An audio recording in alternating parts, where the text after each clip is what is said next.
Bienvenue à un nouvel épisode de Médecine en 20 minutes. Comme d'habitude, on va droit au but. Le sujet est expliqué d'une manière brève, claire et souvent illustrée. Alors, le sujet d'aujourd'hui est à propos de Freud et de la psychothérapie.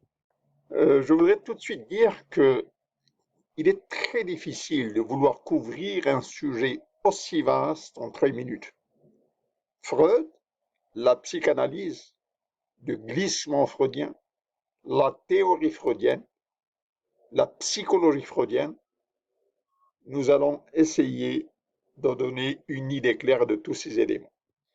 Alors, le ça et l'ego chez Freud. Alors, le ça, l'ego, le surmoi sont trois concepts de la théorie psychanalytique dans le modèle structurel de Sigmund Freud.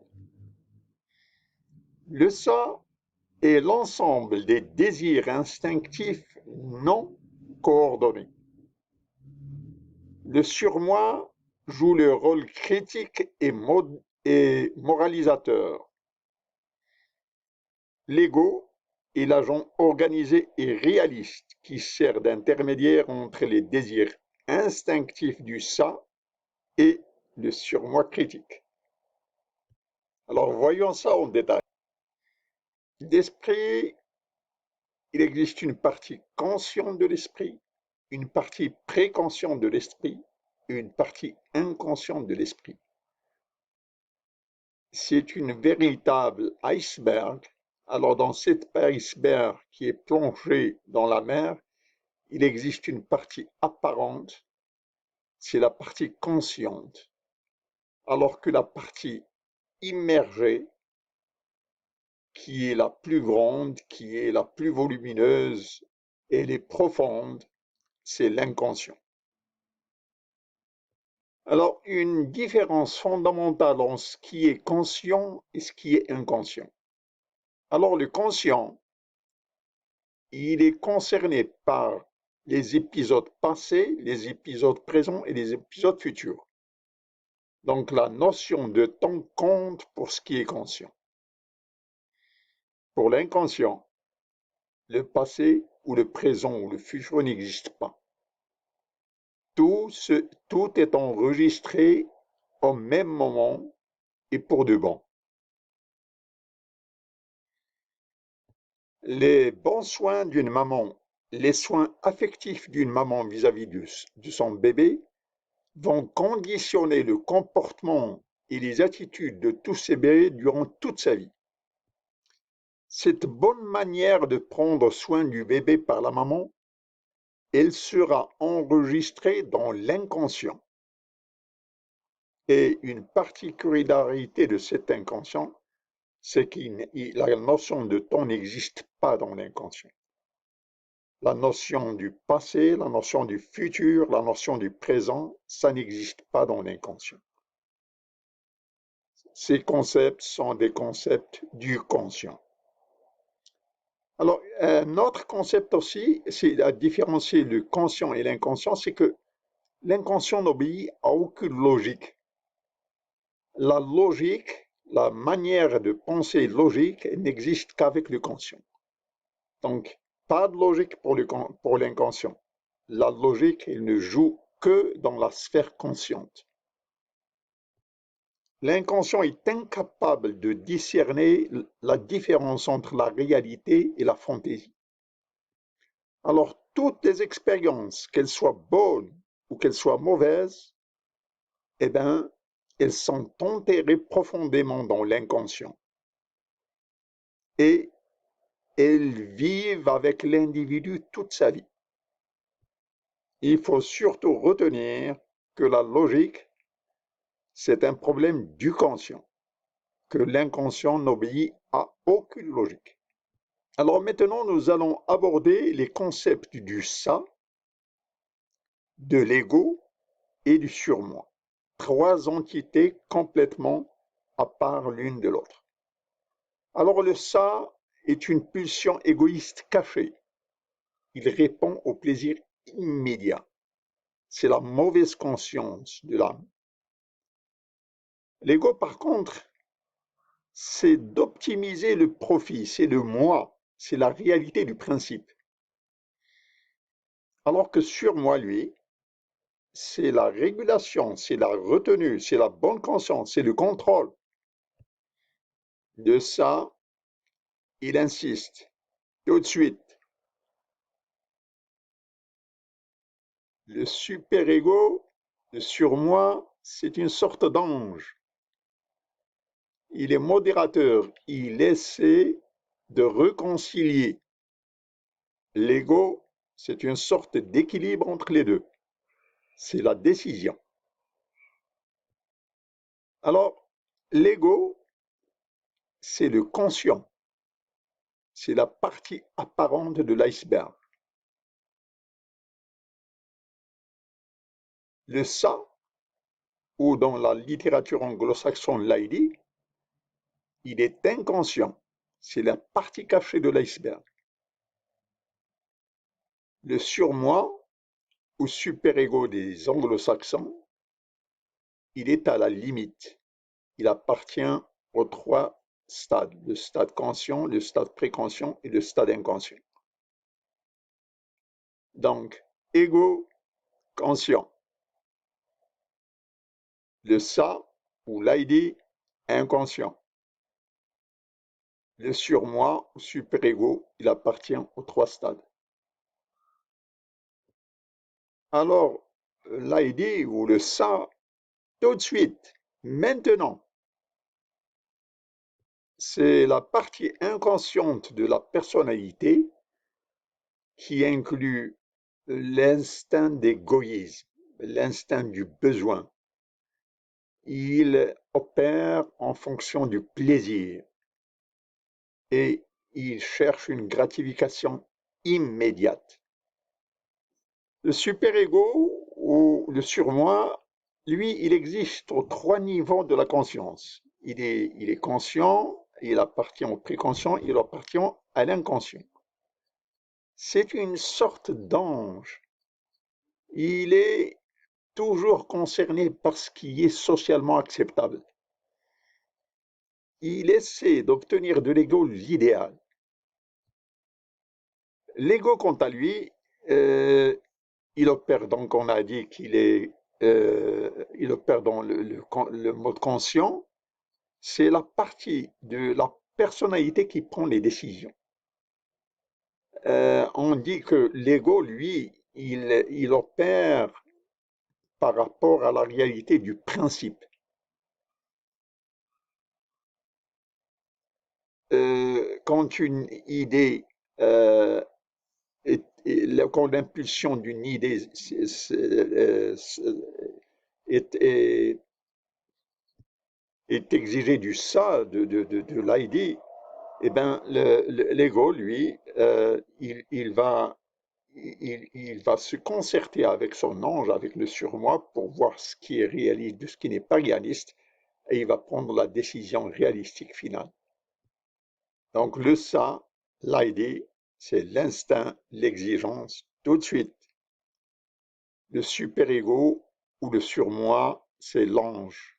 Il se préoccupe des conditions sociales.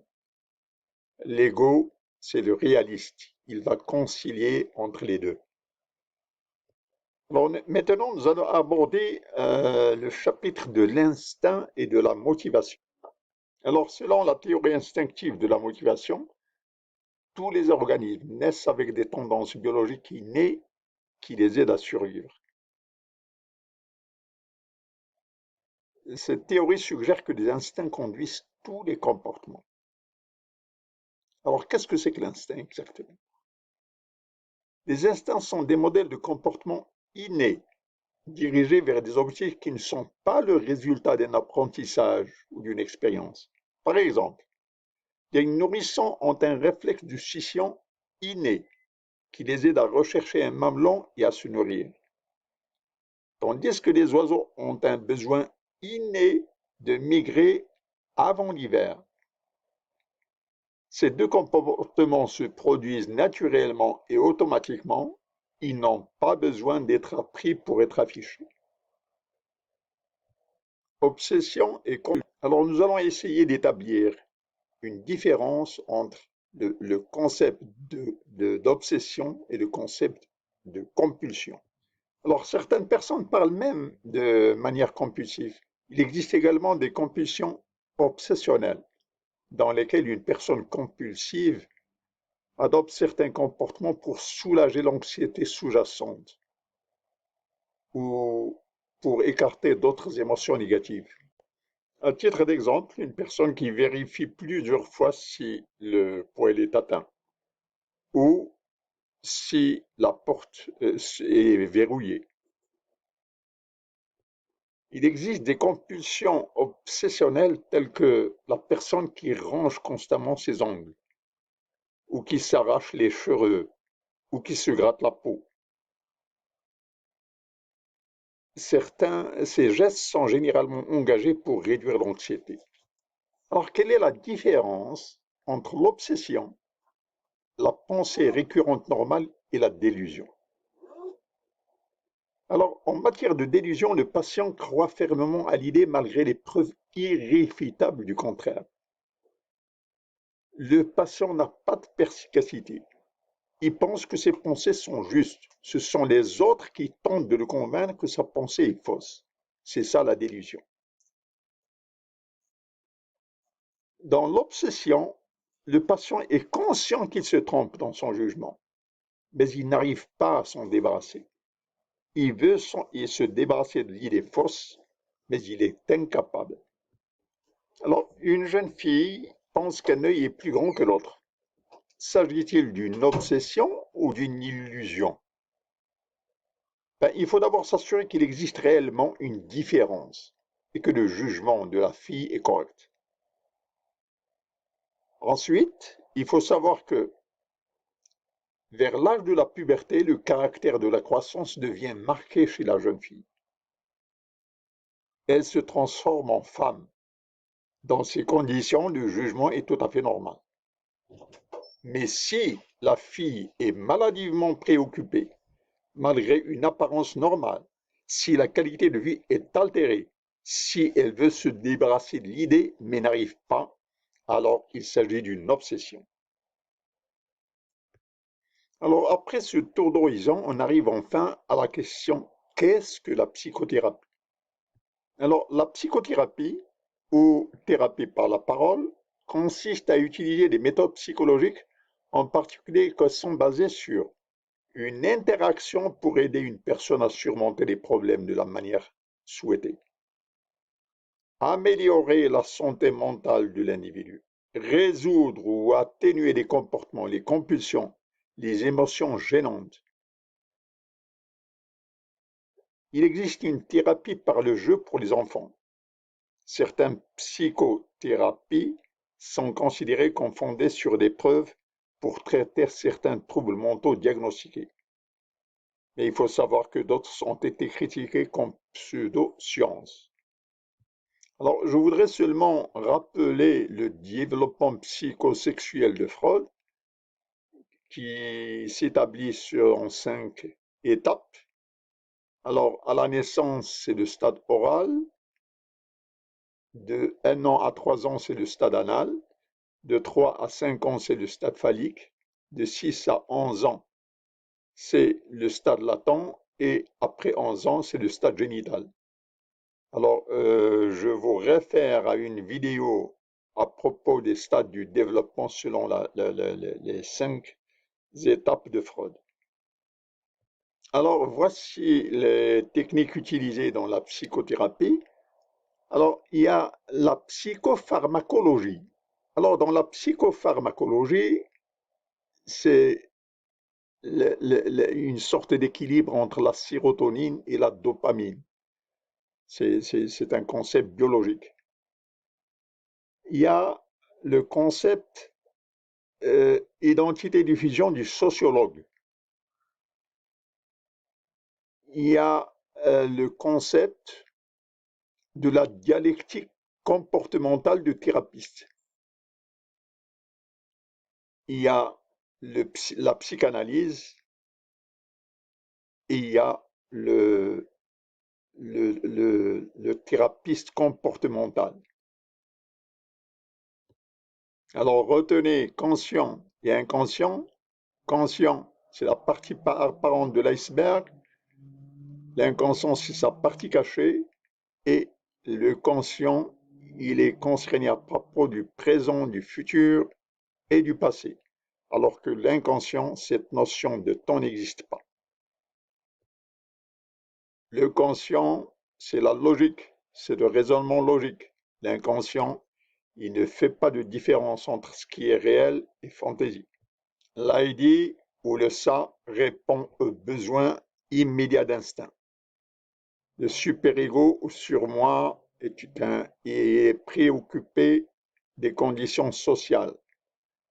L'ego est réaliste, il va prendre une décision en fonction des deux.